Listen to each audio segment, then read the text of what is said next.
मित्रांनो, तुम्हाला व्हिडिओत बिबट्या दिसतोय का तिथं?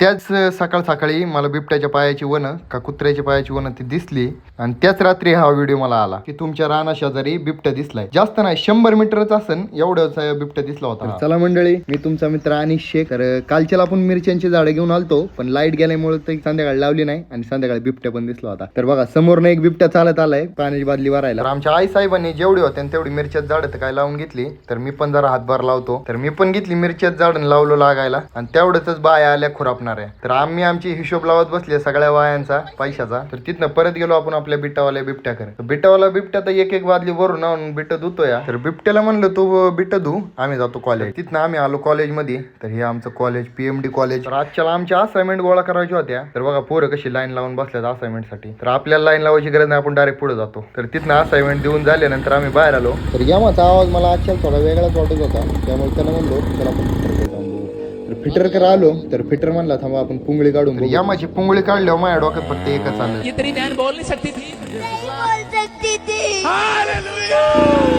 यीशु यीशु मेरा यीशु. हाँ बेटे, अभी क्या हुआ, अभी क्या हुआ? बोलने लगे.